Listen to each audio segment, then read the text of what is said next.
Hello अस्सलाम वालेकुम दोस्तों। तो यार क्या हाल है। आज की इस वीडियो में हमारा क्वेश्चन है right a note on depletion of natural resources. ठीक है, ये कमर्शियल ज्योग्राफी में अक्सर एज अ शॉर्ट क्वेश्चन में ये ज़रूर आता है। ठीक है, सो अब हम इसे नोट कैसे लिखेंगे। ठीक है, सो सबसे पहले मैं आपको बता दूं कि डिप्लीशन ऑफ नेचुरल रिसोर्सेज होता क्या है। अब क्या होता है कि ये जो नेचुरल रिसोर्सेज हैं जो कि जिन्हें हम रिन्यूएबल रिसोर्सेज कहते हैं, जो कि अनलिमिटेड होती हैं, इनका भी एक टाइम होता है रिप्लेनिश्ड होने का, यानी कि रिप्लेस्ड होने का।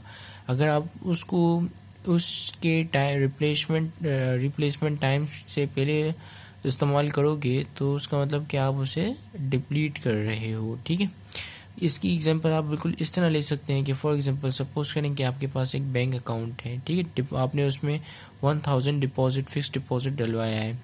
अब वो 1000 आपको हर दफ़ा कुछ 500-600 रुपये जनरेट करके देते हैं। ठीक है, लेकिन आप 600 नहीं 700 खर्च करते हो, तो ये नेक्स्ट टाइम के लिए आपके पास कितने हो गए, 900 हो गए। ठीक है, आप 900 600 नहीं, 900 आपको 500 जनरेट करके देंगे। फिर आप क्या करोगे, 500 नहीं बल्कि आप 600 उठाओगे, 600 निकालोगे। ठीक है, तो ये बन जाएंगे 800, फिर आपके अकाउंट में बच जाएंगे। ठीक है, जो कि आपको फिर 400 जनरेट करके देंगे। तो डिप्लीशन ऑफ नेचुरल रिसोर्सेज भी कुछ इसी तरह ही काम करती है। जब आप एक रिसोर्सेज को उसकी ज़रूरत से ज़्यादा इस्तेमाल करते, मतलब उसकी रिप्लेसमेंट टाइम्स के पहले उसको ख़त्म कर लेते हो, तो वो डिप्लीट होना शुरू हो जाती हैं। ठीक है, अब जैसे फॉर एग्जांपल एक तालाब में कुछ 1000 फिशेस हैं। ठीक है, अब ये 1000 जब इनकी जो न्यू नस्ल जब आती है, जब उनकी ब्रीडिंग होती है और फिर जब न्यू नस्ल आती है तो उसमें एटलीस्ट 1 साल लग जाता है। तो आपने अपनी लालच में आकर आपने उसमें से 500 मच्छियाँ पकड़ ली, तो जाहिर सी बात है आपने उसको डिप्लीट कर लिया। अब वो जो है वो मछलियाँ जो है 2000 मछलियाँ नहीं बनेंगी, बल्कि अब वो 1000 मछलियाँ बनेंगी। फिर आप आओगे, फिर आप जो है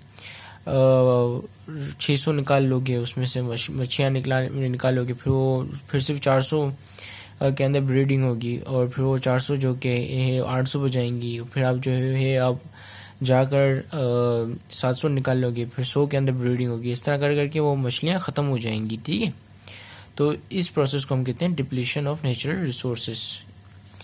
ठीक है, the depletion of natural resources is the consumption of resources faster than it's replenished. ठीक है, ये इंपॉर्टेंट है कि कंजप्शन हो रही है रिसोर्सेज की ज़्यादा इतनी स्पीड में कि उसकी रिप्लेनिशमेंट यानी कि उसकी रिप्लेसमेंट होने से ज़्यादा तेज़ उसकी यूजेज हो रही है। ठीक है, in recent year it has become the major focus of government as well as for the other organizations such as UN, United Nations. Depletion of natural resources is the considered sustainable development issue. The causes for the depletion of natural resources are direct drivers होते हैं इसमें, which include fishing, mining, etc., as well as indirect drivers which includes massive use of petroleum, water and gas.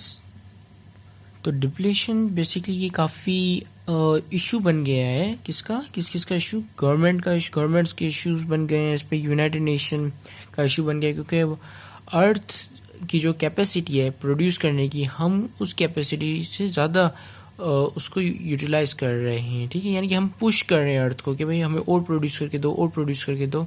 तो हो क्या रहा है कि overall जो रिसोर्सेज हैं वो डिप्लीट हो रही हैं। ठीक है, तो ये जो कि है इसको हम सस्टेनेबल ग्रोथ नहीं कहेंगे। अब सस्टेनेबल ग्रोथ क्या होती है, सस्टेनेबल ग्रोथ यानी कि ऐसी चीज़ों को इस तरह यूटिलाइज करना कि उनकी डिप्लीशन ना हो। ठीक है, यानी कि फॉर एग्जांपल तालाब के अंदर 1000 फिश हैं जो कि ब्रीडिंग करके 2000 हो सकती हैं नेक्स्ट ईयर। तो आप सिर्फ उसमें से नेक्स्ट ईयर जो है आप उसमें से सिर्फ 500 जो है फ़िश निकालो और बाकी 1500 फ़िश जो कि रहने दो। तो 1500 जब ब्रीडिंग करेंगी तो वो जो हो जाएगा 30,000। तो इस तरह आप देख पा रहे हो कि डिप्लीट नहीं हो रहा बल्कि इंक्रीज हो रहा है, इंक्लाइंड हो रहा है। ठीक है, तो ये इसको हम कहते हैं सस्टेनेबल डेवलपमेंट। अब एक होती है अनसस्टेनेबल डेवलपमेंट। अब अनसस्टेनेबल डेवलपमेंट में डिप्लीशन आ जाती है कि जब आप नेचुरल रिसोर्सेज की और रिसोर्सेज की जो है आप डिप्लीशन करना शुरू कर देते हो, तो that's mean that you are been unsustainable. ठीक है, अब अनसस्टेनेबल रहना बहुत ही ख़राब है अर्थ के लिए। ठीक है, क्योंकि ये अर्थ जो है अगर रिसोर्सेज उसकी ख़त्म हो गई, ठीक है, तो आगे जो आपकी आने वाली नस्ल है उसको बहुत बहुत बहुत जो है उसको तकलीफ़ होगी, ठीक है। सो हमारे पास कुछ डायरेक्ट ड्राइवर्स हैं जैसे फिशिंग और माइनिंग। अब ज़्यादा से ज़्यादा माइनिंग करोगे तो it against leads to the depletion. और दूसरा है हमारे पास इनडायरेक्ट ड्राइवर्स जैसे कि पेट्रोलियम अब लिमिटेड है, पेट्रोलियम कोई अनलिमिटेड रिसोर्स नहीं है, ठीक है। तो जितना ज़्यादा पेट्रोलियम कंजप्शन होगा उतनी ज़्यादा उसकी शॉर्टेज हो जाएगी, और जितनी ज़्यादा शॉर्टेज होगी उतनी ज़्यादा डिमांड बढ़ेगी तो उसकी प्राइसेस भी बढ़ जाएंगी और फिर ऑयल एक्वायर करना काफ़ी मुश्किल हो जाएगा, ठीक है। वाटर, गैस, काफ़ी वाटर भी जो कि काफ़ी ज़्यादा इस्तेमाल करेंगे तो सीवेज लाइन में ज़्यादा चले जाएगा। तो जितनी स्पीड में वो फिल्टर होगा उतनी स्पीड में वो उतनी स्पीड में वो जो है उससे दुगनी स्पीड में, बल्कि उससे दुगनी स्पीड में जो कि है वो वेस्ट होता जाएगा और सीवेज लाइन्स में जाता रहेगा। तो so that's again the depletion of resources, ठीक है। और gas same case as the petroleum, ठीक है। So thank you very much for watching this video. Have a great day. अल्लाह हाफिज़।